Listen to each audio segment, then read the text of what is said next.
Welcome everyone back to the Crimson 15 podcast. I'm your host, Crimson Sin. And 15 PCA. And be sure to follow us on Twitter at C15 Podcast. And here's our review of Star Trek Discovery Episode 13, What's Past is Prologue.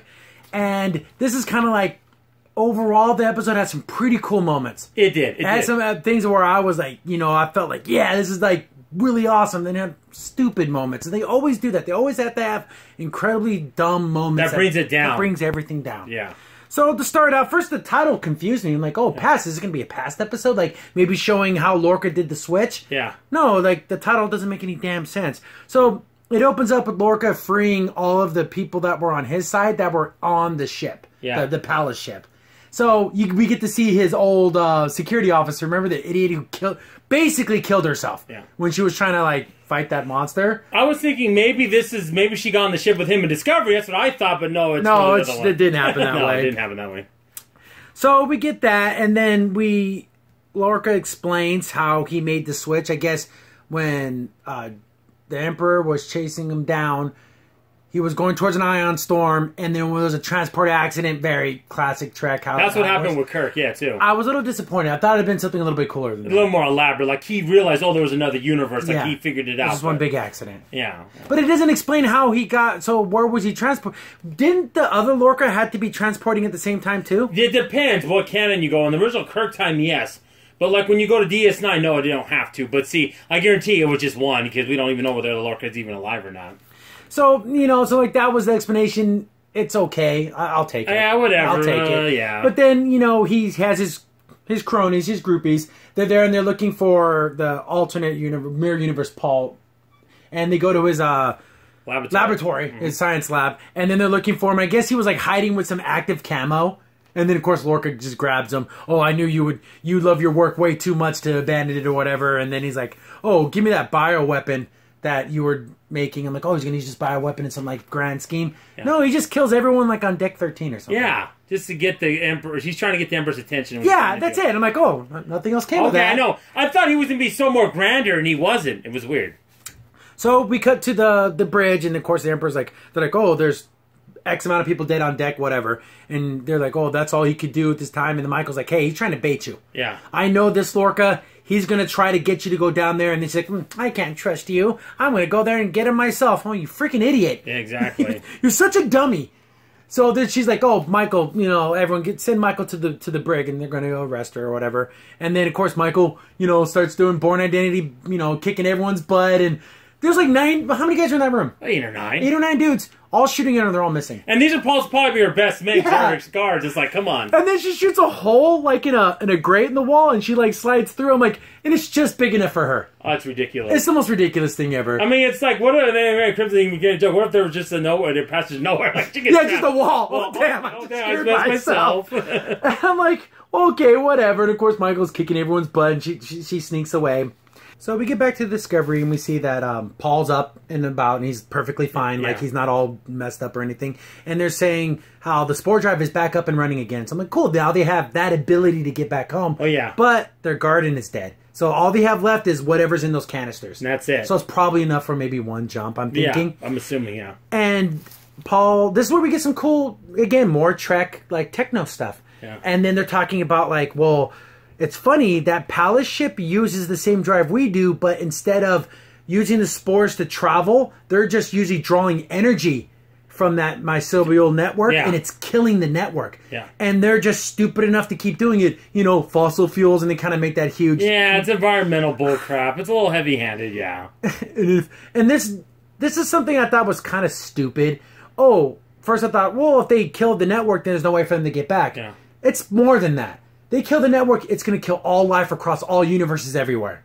So they had to do that, so it was killing them. I had to make that point. It'd be literally the most catastrophic event in anything in Trek of all time. Exactly. Actually, you know what? It's actually even more catastrophic than, remember in the last episode of Next Generation, where the humans never evolved? Well, that was just the humans. Yeah. This is even worse than that. That's even more, it's even bigger than that. Yeah, 'cause it's all the multiverse. So, I hate that whole, like, gotta make it bigger, gotta make it grander. Why couldn't it just be, they would never find a way back home? Yeah, just make it simple. No, they had to make it this thing. And like Chris was saying, and he's saying in Q 2 wouldn't stop this? Yeah, he would have let all life be exterminated across all galaxies. Yeah, because they're only going to be around, and there's going to be no other life. Like, they're not going to do that. It's a little too grand. Yeah, I think they overplayed the environmental message a little too much. They want to beat it. It's a little browbeating. It was a little much. But I do like the fact that they came up with science reasons for things. Oh, it put a smile on my face, that part. I'll admit that. So that's kind of funny because I remember in the last episode, people in the comments were like, what the hell's that giant energy ball? Like, what is it? Like, I knew it's their propulsion system, but now we know it's actually connected to that network. Yeah. And it's drawing the energy out and killing it at the same time. Yep. And that's what their Paul was doing. See, our Paul was using it to learn how to, like, navigate, and that Paul was figuring out a way to draw the energy out. Yeah. And look, how can it be so barbaric and stupid to destroy themselves? Like, okay, whatever, we get it. And I'm at that point, are they going to look at the screen? That's just, yeah, they all stop and turn and look at the screen and point at you. It's your fault. I know, right? I'm telling you. See, remember I said the stupid stuff? That's one of the stupid things that happens. It just... Then we jump back to the palace ship. I forget the name of it. They only say it like once or twice, but it's the palace ship. And then we got Lorca, and of course he's all, talking crap about other alien races and got to make the Empire great again. Get it? We get it. He's Donald Trump. We get it. I know. We get it. Every bad person in Discovery, so the Klingons are Trump supporters. Lorca's really Donald Trump in disguise. We get it. It's so heavy-handed. It's ridiculous. And to use the whole, if you didn't get it enough, you got it with the make the Empire great again. Yeah. They just had to let you know. We get it. He's a Terran Empire version of Lorca. We get that, but we don't need to be so obvious about it. If you could do it without being okay, we get it. Yeah. Make the Empire glorious again. Not great, but glorious. We know what he's getting at. Yeah. Everyone understands exactly what's happening. And the thing is, and then we got him saying, he's telling his troops to go out and kill Emperor Giorgio's people, but don't touch Michael Burnham. Make sure bring her back untouched to me. She's integral to my plan. Like, in what way? And it's so funny because later on we find out there's no need for her. No. Except for his own personal whatever. But again, Michael's great. Michael's wonderful. Michael's the key to everything. And then I said, I'm so glad in this episode we haven't heard that. And there you go. It happened. Right before I said it happened. I'm like, oh, gosh. Integral to the plan. It's so stupid it doesn't make any sense. And then, of course, George is like, I'm going to take the fight to him. And it's like, you're making the biggest mistake. That's what exactly. You're doing exactly what she told you not to do. And then, it's kind of funny because she's like, I'm going to take the fight to him. She literally just gets outside of her throne room. Yeah. Just like in this hallway. And then you see one of the, it's the black lady with the funny hair. I don't even know if she has a name. No, I think we don't even know because they don't even have names on this Discovery that we know of. But it's the mirror universe for her. And then she's like, all my men were killed. And she's like, how did you survive? Well, Lorca wanted to tell you something. He's like, what do you want to tell me? That it was him. And then she gets shot and just gets vaporized. Mm-hmm. See all the lights light up from like all the guns. And I'm like, start shooting. And that's what I didn't understand too. Why didn't they just, like in Crimson was saying, Crimson said this during the episode, why didn't they just transport everyone off the ship?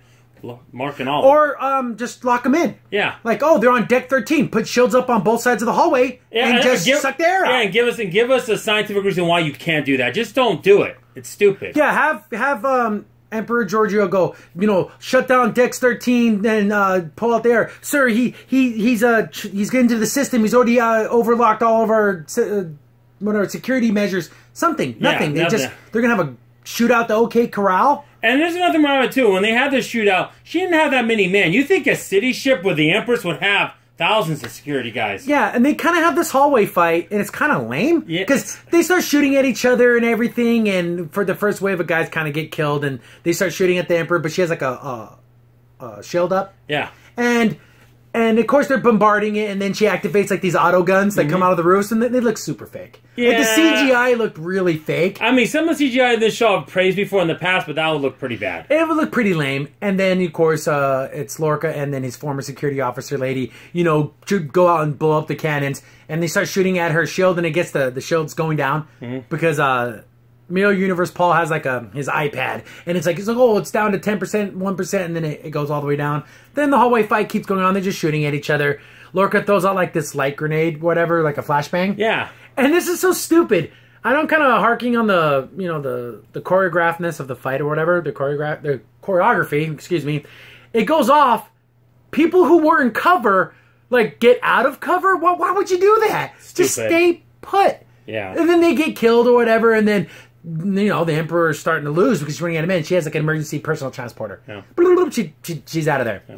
Then Lorca's like, oh, is there any way you can track her and disable that device? And then Paul's like, oh, yeah. How come he didn't do that? That's what he was saying. Well, I didn't know. Yeah, he's like, I literally didn't know she even had that. And of course, his former security lady's like, well, just kill him now. Yeah. And then he's like, no, we can still use him for some stuff. And he's like, yeah, I can disable that. And that's when he started thinking, like, why is he even helping him? Yeah. He's like, totally can't trust you. Exactly. He's going to kill you at some point, you would think, right? And then we cut to Mike's in one of the Jeffrey tubes. I don't know if they call him that in the Mirror Universe, but that's basically where she's at. Yeah. She's trying to contact the Discovery, and she's like messing with wires and trying to make a transmission. And they were wondering, like, oh, is she going to be able to do it? Because she keeps failing, but she finally gets it through. And she's talking to Suru, and the Discovery has no idea that Lorca's evil. Yeah. Then she just basically drops the bomb on him. Hey, Lorca's not from our universe. He's literally from this universe. He came over and he used all of us. Yeah. And Sue was like, no way, I would have sensed it or whatever, but it's like, you trusted him. Yeah. You didn't know, and he did a super good job of faking out everyone. People like that are mass manipulators that can be charming like that. They have the ability to do that. Yeah, so then they're like, okay, we need to figure out a way to end up, because they basically explained to her that, hey, if we don't get that ball of energy and blow it up or stop it, it's going to kill all life everywhere. Mm-hmm. So then Michael has to be the one to figure out how to drop the containment field, then they can blow it up. Yeah, because Paul told Michael, but even before that, she was worried, well, what if he gets the Empire, then he goes to our universe, but then she realized, oh, he doesn't want to do that. Yeah, he's happy. He doesn't care. He wants to stay there. He just wants to stay there. He's happy where he's at. I feel like all the people in the comments are trying to say, oh, he had another plan for Michael or whatever. No.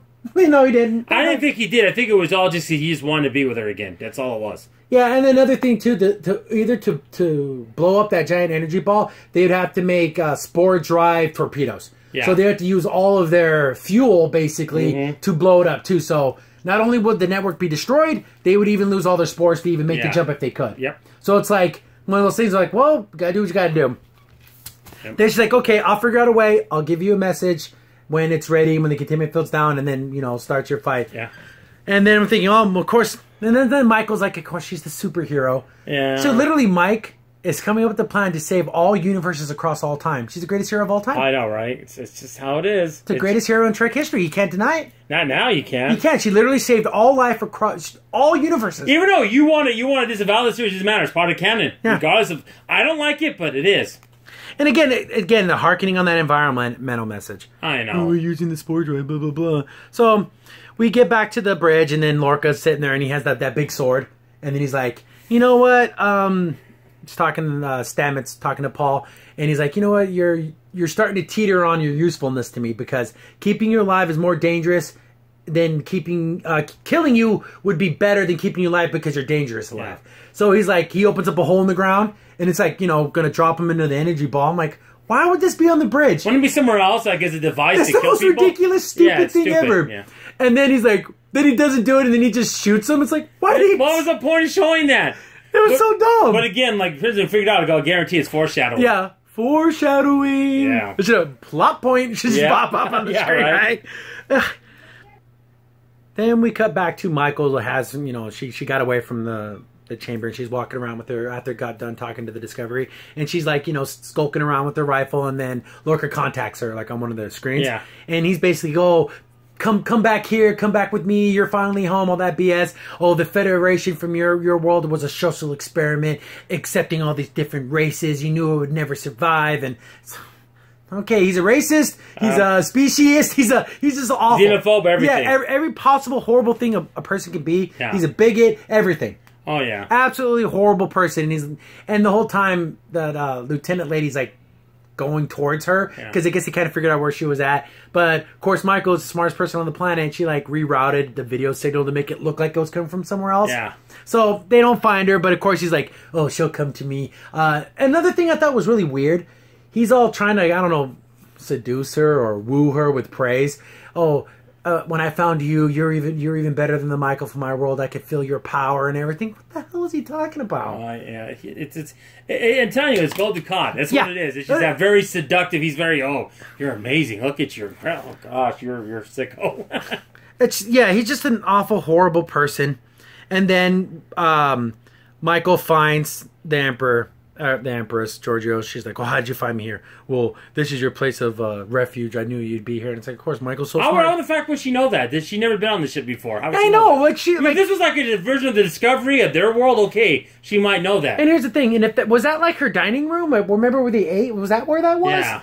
Wouldn't they have sent soldiers there? Exactly. So weird. It's funny. This ship is the biggest of the city, but there's only 50 people on it. I know. This is what it feels like. I remember the episode of Orville when they were on that big that place that was keeping those people in that spaceship that was really big, but it didn't feel big. That's what this felt like. This big old place, but there's only what 20, like you said, 100 people on it. Yeah, should be thousands, tens of thousands. It's ridiculous. It's stupid. So they get to talking, and it's just one of those weird things where like Michael's like liking her and like says, "I won't let you die" and stuff and everything. She's a horrible person, too. She's sadistic. She doesn't care. One serial killer piece of crap. I'll say this other serial killer piece of crap. They're both garbage. Like, yeah.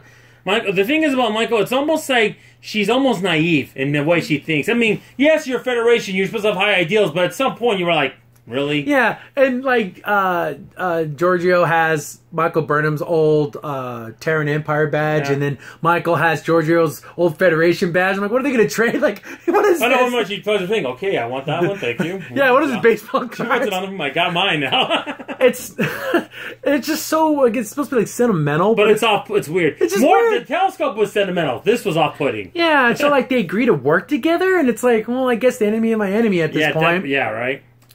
So we get back to Discovery, and they explain, we have to take down this shield, and we have to use the spore torpedoes. And then Tilly's like, I've done the calculations. When that thing blows up, it's going to kill us. Yeah. Our shields can't handle it, and everyone's looking at themselves like, well, it's a suicide mission. And then I know some of the people in the comments were giving us crap for liking Suru. This is where Suru steps it up. He gives an amazing speech. A Star Trek speech. A Trek speech that it's right there with all the other captains. Yeah. Suru just vaulted himself to the next level of captain. He did. I love him. Yep. He's my favorite character, hands down. He did amazing. He's like, you know what? Everyone knows my species when we can sense death, but I don't feel it right now. I have the best crew there ever was, and we're going to get through this, and I know we'll find a way because I know you guys are good enough, and I trust you to find a way to save everyone. You have your orders. This is the Federation. This is what we stand for, and it's bam, beautiful. I was like, amazing. I was like, that was incredible. I loved it. I loved it. See how much we're praising that? And there's all that other silly, stupid environmental garbage and everything. Just stick to this kind of stuff. It seems like this show's starting to get schizophrenic between what it wants to be. Is it two competing things? And I'm hoping the Suru aspects that we're seeing wins out. Because that's good stuff. Man, Suru's so cool. He's becoming cool now. I would love for him to be my captain. Like, if I was on a Trek ship, I could follow his orders after a speech like that. Oh, a true captain could get after discussing Lorca's, no longer going to be captain, obviously. We're getting a captain now that's actually acting like a captain, who cares about his crew, who does command decisions, that thinks logically about things. And is willing to go into a situation. Like he said, I will not accept a no-win situation. Yeah. Bam! That's that. There is no failure. Failure is not an option. That's Federation. And everyone's listening to him like, yeah, we believe you. And then he brings up everyone's spirits. They're going to put in their A game. I love it. I love it. I love it. So it's funny. So I guess for the time being, we actually have a Starfleet captain that's an alien. We never had that first series yet. Oh yeah, No, it's always been a human. Interesting. And you know what? In Suru, in these few episodes, has proven himself to be keep it captain. up. Keep it up with this writing with him, please. So we get back to Lorca, and he's in the throne room, and then like they get a communication. Oh, Michael's at the door with Giorgio, and the doors open up, and she's walking in there, and she puts Giorgio on her knees, like, "Oh, here I am," and everything. And then Lorca's like, and he's like, "Oh, so I know." She says, "I know you can't take the throne unless you execute her and kill Giorgio, because that's like how it works." Yeah. And then he's like, "Well, what do you want? Like, what's your game?" She's like, I'll trade me. I'll stay here with you if you let the Discovery go. And let them just go on their own happy way, and I'll stay here with you. But then she even makes the whole thing of like, you only have my mind, but not my body. But she had to let him know that, even though she was tricking him. She was just trying to trick him. But I'm not let you know this right away. Yeah, so it's she didn't even give him that. She didn't want to give him anything like that. So no sexy time. No matter what, it ain't happening, buddy. Hey, it ain't happening, bro. You're gonna have my mind. That's it. So all you people that kept saying, "Oh, it wasn't just a sex thing," it's a sex thing, and this pretty much proves it. Oh, we knew it was. Yeah. So literally, he wanted nothing else from her. Yeah, he used her to get on the ship, but after that point, he I think he did kind of admire her ability in some ways, but let's be honest, it was sexual. That was number one above everything else. Because he can find another second in command. Yeah, exactly. So what the heck? So like he was in love with her in a weird, sick kind of way. Yeah. So I think the biggest tragedy of all. Oh yeah, we were gonna bring this up, but yeah, we get back to Discovery, and Tilly went back to her bad hair. Oh god, bad hair. Tilly's back. She looks so much worse. My god, I'm looking at her. Why does she look almost pretty and cute? It's the Terran Empire version, but it's regular Tilly. She went back to super frumpy Tilly. Yeah, why? That's terrible. With her dry hair, and it's like, oh, you look nice. And her outfit that doesn't quite fit her. It's like, one size too small, and it's like, she went back to frumpy Tilly. It was like... But I like the fact she's more confident, though, because she does go into some good tech talk here. Yeah, again, we get some more Trek talk, which I love that. We got a really cool speech. We got some cool tech talk. Yeah. And she's like, and again, I called it. I'm like, they're going to use it as a surfboard. Oh, wait, but that is a Star Trek thing. She's like, wait a minute. When we blow up the thing, it's doesn't send off the energies, but all that spore energy's there. Yeah. And it's not a straight explosion. It's like a wave. Yeah. And if we can go to warp and match language with it, we can use that as like a push. Yeah. And then, her and Paul are talking, and they're like, yeah. And if you do... It kind of reminded me a lot of, like, in Next Generation when LaForge would be talking to, like, Data or O'Brien, and then they start clicking. Oh, wait, they can do this. Oh, then we can do this. I'm just kind of hoping that maybe they saw the criticisms of the first episodes, and they're starting to realize, we got to get some talking. We got to start acting, like, interaction. And you notice no one's being a jerk anymore. And I love that. And we get Paul's like, you know what, then if I get in the spore drive, if we sync up our warp with the explosion, the spores will basically envelop the ship, and then I can use that to make that jump back home. Yeah. Then she's like, whoa, but that's a whole lot of energy. Are you going to be able to navigate? Mm-hmm. Then he's like, well, it's going to be hard, but remember, we don't accept the no-win situation. I'm like, see, Suru inspired everyone. And Paul's even praising her, and she tells he does a smile. That's what she wanted him to do. And then there's like, oh gosh, like she's getting. And the funny is, we're taking pictures for this episode. Like when she used that as a thumbnail, she's like, little smile. Yeah, because she's like, I remember how she always wanted kind of to impress him. Yeah, and then she did. Yeah. She literally figured out a way to make this all work, and I like that. Okay, at some point, can we make her an ensign now? Okay, she's still a cadet, right? Let's move her up and rank a little bit. Come on. She would have been made an ensign, but she switched her hair. Now she goes back to cadet, right? Yeah, I'm the fashion police. So, the Discovery's on its way towards the PAL ship, and then they get communication saying, you can drop out of warp. It's coming from Michael Burnham. So, like, okay, they drop out of warp. They see the PAL ship, and everyone's like, damn, that thing's humongous. Oh, yeah. And then, they get a hailing signal from Lorca, and then everyone's on the ship like, oh, this guy's a jerk.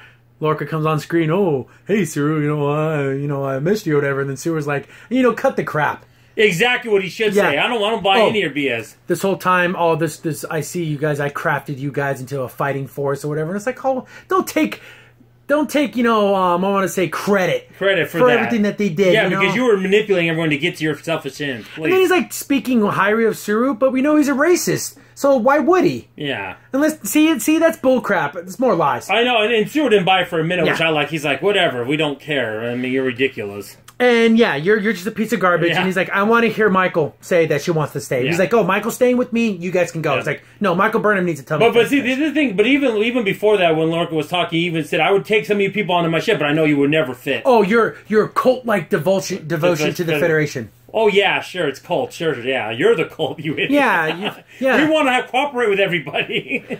So he hears it from Michael, and Michael's like, yes, I want to stay here or whatever. And she kind of gives him like the winky. And then I saw Sue, he's like, yeah, he's going to do it. And I love it because then, Giorgio and Michael start fighting off the guards or whatever. And then Sewer's like, attack now. So, they're like, I love that part. That part's so good. You should have, when we had a pause, when we paused that, we were cheering because we had a pause. We're like, yeah, there you go. Where's that been? That's everything. I've been wanting that. And then, why can't the whole show be like that? So they start their attack and they kind of hit the palace area. This is something that always happens in all sci-fi. How did they know one of those blasts would have killed Michael? It's all lucky. Yeah. Sometimes luck comes into play, right? I said, what did I say? I said a line from, I don't remember, Drago from, Rocky. Yeah. You live, you die. Yeah, if he dies, he dies. Yeah, right. He does that. Well, what if Michael dies? She dies, she dies. Yeah, there you go. Bull crap. So then we get, this humongous fight scene that goes on for a while. That's pretty good fight scene. That's not bad. It's a lot of hand-to-hand fighting, and we got some laser blasts, and Giorgio's throwing knives and stabbing dudes. That's wow, she's kicking some butt. She gets, a phaser, under a dude's throat, and she blows his head off. Ooh, I was like, ouch. She's doing some cool moves. Yeah. And she's kicking butt and everything, and of course it's gonna be the standoff between Giorgio and Lorca. Yeah. Lorca beats the crap out of her, kind of. Yeah. It kind of knocks her out. And then it's Michael versus Lorca. Lorca kind of doesn't want to hurt her. Yeah. You know, stop doing this. She's trying to, like, you know, pin her down. Of course, Michael beats him off or whatever and gets a phaser and heads it on. I'm like, okay, shoot him. Shoot him. Shoot him. Yeah, shoot him. shoot him. She doesn't she shoot him. She can't do it. Oh, if you would have just asked to get back to the Mirror Universe, we would have helped you. Yeah. Exactly, and that's what the friendship we would have. We don't care because you're not bothering us. Just go to your universe. But you're so power hungry and you're so man, you don't think we would do that for you. And then she's like, you know, just the Federation, I'm not going to kill you. Yeah. And then she puts her phaser down. And then, of course, remember how Giorgio was knocked out? Well, not so much. She's like, well, I would. She gets a sword and she gets I remember him. in the fight, I said, watch, Giorgio's going to kill him. Yeah. I just knew it because she just, you know, she can't keep him alive. And she guts him with the sword. Yeah. And I thought it was kind of a good thing. Like, as Lorca was dying, he's like trying to fall to Michael. We could have been everything. She just steps out of the way and he just falls through his knees. Forget you. Then remember the whole hole in the ground? Yeah. They open it up and they throw him down there. And then I thought to myself, one, why is there gravity? Two, is he gonna fall through this thing and still be alive and I hope somewhere? Not. I hope not. That'd be terrible. But why can't she just have stabbed him and let him die that way? Because he falls through the thing, you kind of see him disintegrate, but did he go into the mycelial network and find his way somewhere else? What if he becomes a conscious or something? Like, he can't ever get out physically, but he's, like, in there. Like, so he's stuck like in a limbo or something? Well, the thing is, there's no way for them to get to that anymore. And once this thing, you know, goes. So then I'm thinking, I hope he's not alive, but you never know. I hope he's dead, too.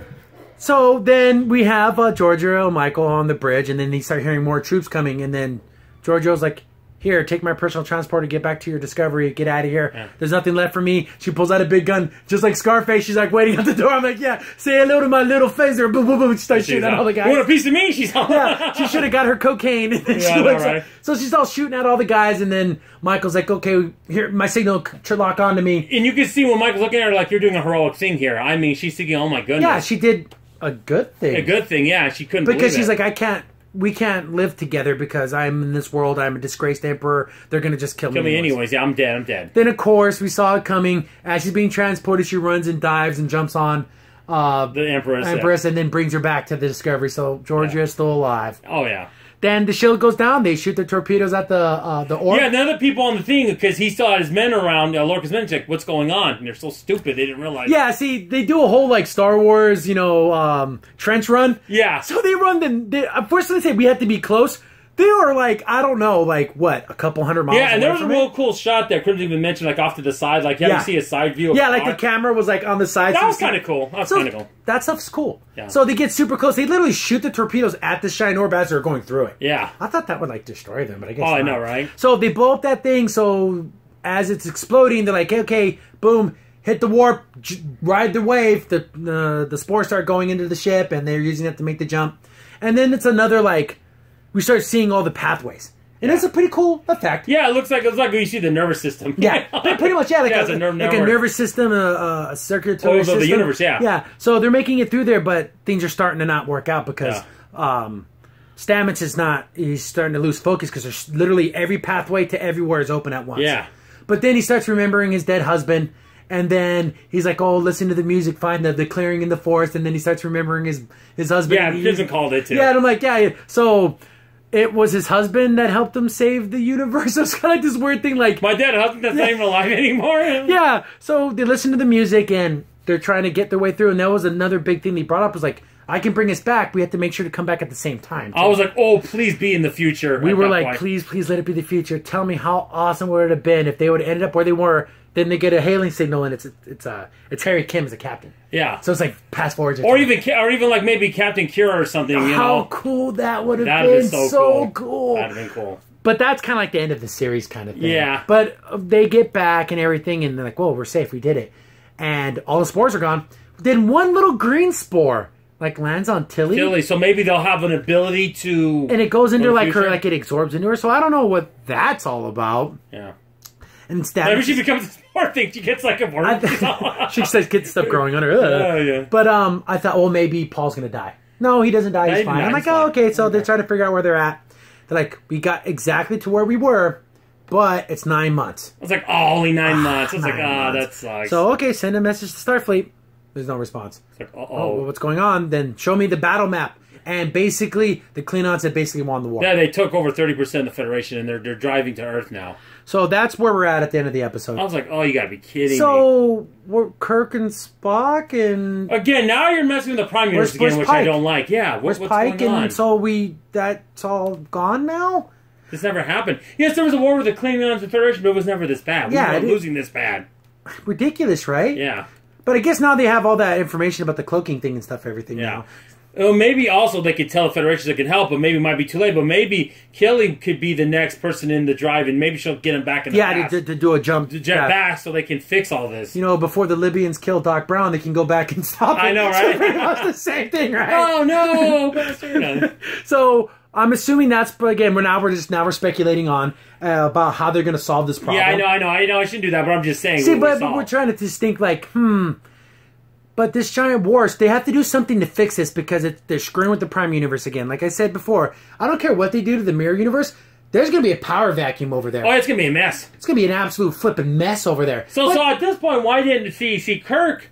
It's 10 years before Kirk. So you're telling me during all this, the Terran Empire was still stable? It would be unstable. There'd be different factions. That would have been a mess. See, this is where I think they don't. They're just changing things up to change things up. Yeah, they're not thinking. Yeah. So again, a lot of praise. Suru, best part of the show. He's my favorite, yeah. Suru stepping it up and being a real freaking captain. Yeah. Amazing. Yeah. The cool science talk. Oh, yeah. Good science explanations.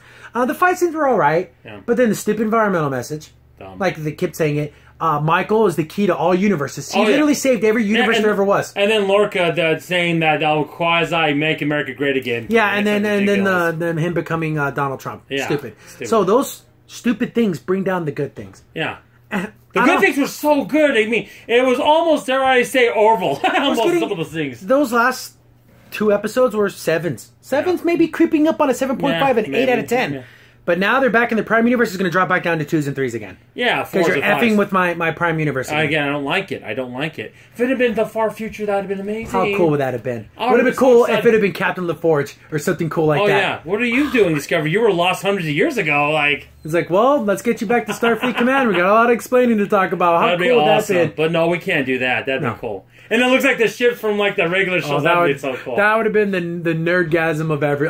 My head would have exploded. Oh, I would have been like, you know what? I might actually start liking this show, but nope, couldn't do that. So now we got the Klingons are on the offensive. They pretty much and exactly. And you have Giorgio, the Empress, there. What is she going to do? What's her going to be? And we still have Lieutenant Tyler still going through his mess. They still have the Klingon, the deceiver, the other Klingon lady. So I like to see where this is going. I remember in the comments, everyone's like, "Oh, what's Lorca's plan?" Was anything? Just to take over. That was it. Nothing. Yeah, because funny. Michael Burnham thought he had bigger plans. Like you said, he was going to come to our universe. No, he just wanted to rule that. He didn't care. He didn't give a crap. That's why he didn't mind sending him off. Go ahead, go back to your universe. I just wanted to burn him. He didn't care. Yeah. So the whole thing. Oh, there's more plans for Burnham. No, there wasn't. He just wanted her by his side. There was nothing to it. He wanted his woman. Yeah. So I'm trying to think of anything else cool that happened or not cool that happened in this episode. I think we pretty much covered it. I mean, I really can't say. I mean, here's the thing: what happened to the Terran Empire version of Discovery? Where's that at? Yeah. Is it stuck in their universe? Wouldn't that be interesting? Yeah, because it would have had to have been in the Prime Universe during this whole time. So is it stuck there now? Or maybe they got into a fight with the Klingons and got killed. Maybe. Or something. We don't know. I don't think they're going to answer that. I don't think we're ever That would be cool. You see Captain Killy. Yeah. That would be funny. Fighting Klingons and stuff. And Sue was like a slave on the ship? No. So, overall... Well, he was a slave on the other ship. Yeah, he was a slave everywhere, right? Right. So, I don't understand. Now we're back in the Prime Universe. I'm prepared for Discovery to start sucking again. Yeah, that's that. Because this episode, it wasn't for the dumb things, was a 6.5. The last week's episode, which is awful, the other two Mirror Universe episodes were like 6.8, 6.9. Yeah, I enjoyed them. I liked them. But now we're going to get back down to 5s and 4s. And it just bothers me because I'm like, can I take Suru and put him in a real Star Trek show? Yeah, can I get Captain Suru doing cool stuff? Because he's a pretty cool guy now. Yeah. And it's amazing they're making a male character actually do cool things. Instead of just being female all the time. I loved his speech. I loved when Lorca's talking to him. He's like, we don't care about your dumb praises. Yeah. We're a Federation ship and you betrayed the Federation. You're I love a piece of garbage. I like because Suru has that ability to be kind of cold. And I love it. He's like, screw you, Lorca. Instead of being cold in a stupid way, he's doing it in cool ways now. Yeah. Like, all right, fire! Yeah, get out there, get him! I also thought it was kind of cool, too. Yeah, when he's like calling out for commands to attack, like, yes! Yeah. I thought it was kind of cool too because Michael stopped referring to him as Lorca and started calling him Gabriel. Yeah, because you lose that. You're not my captain. You're not my captain anymore. So I don't have that respect for you anymore. Which I thought was a cool little touch. Wouldn't that be funny if the evil Michael is still alive somewhere, right? She goes after him. That'd be funny for killing him. Yeah, we have Michael versus Michael, the greatest battle of all time. Yeah. So. That's gonna wrap it up. Unless you have anything else that you brought up in anything in the episode. I'm trying to think. Kelly, go back to the Terran Empire look. Yeah, Kelly, Tilly, get your hair going. Yeah, go down. At least do the hair. Come on. Yeah, it looks awful. You looked actually cute. You did. You look like a cute. Someone that'd be fun to date instead of. Oh, okay. So I'm assuming they're gonna probably use time travel.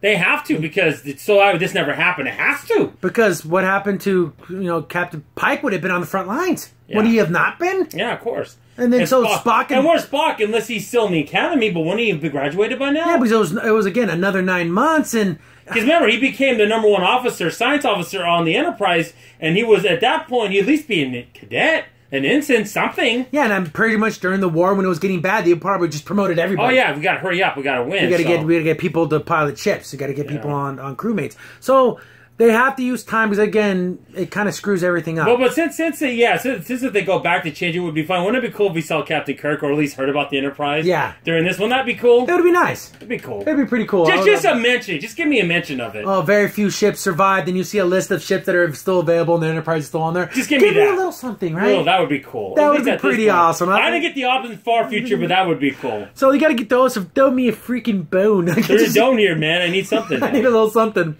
So that's gonna wrap it up. Unless you have, I'm trying to think. I think that's all. I think I know we're not gonna speculate the next episode. I apologize for doing that a couple episodes ago. We're not gonna do that. Yeah, because you don't have to worry about that. Yeah. But it's just one of those things where it's like I know they have a preview for next episode, but we're gonna try to stick to just what this episode showed us. Yeah, because we did that with Orville. I know we mentioned before, and that totally sidelined us. But yeah, because we made all the speculations of nothing and nothing came of it. So, and I put it up on our Twitter, but there is also a Star Trek Discovery comic book. Yes. And it's covering just the Klingon stuff. And I read through the first issue. It's kind of boring. Yeah. But I may or may not do a review if you guys want that review. I don't think it'd be too long, but I'll review the thing. It just gives you more background noise. It's something you don't care about. That's all I'm going to say about it. I don't think it's that important. If you really, really care about how the Klingon houses and stuff. But these Klingons are not cool, so why would you want that? They're uninteresting. Yeah. So whatever. That's going to wrap it up for this episode. I've been your host, Crimson Sin. And 15 PCA. And again, send us any messages. We love your comments. Go through our Twitter, and Crimson Sin 15 Podcast. C15 Podcast on Twitter. Yeah. And we're posting more and more stuff there. So I even posted a couple things. If you hit us up there. Hit me up on the email and the About page. Put it in the comments. We love talking to you guys. Discovery, for all of its faults, it's fun to talk about it. Even though it has some bad, it's got a lot of bad, it's still cool to talk about it with the fans. Suru's awesome. Yeah, he's getting Suru cool. has literally... Please don't let him go down now. No, let him be cool and stay cool. Yeah. Because he's still acting captain. Yeah. He'll still be captain. Exactly. Unless they send another captain. I doubt they'll do that. No, not in this situation. They can't. So, thanks for watching, guys. Yep. I've been your host. 15 PCA. See you guys later. Bye. Crimson Sin here. Thanks for watching and be sure to like, sub, and share. Also, for the most up-to-date information about the podcast, follow us on Twitter at C15 Podcast.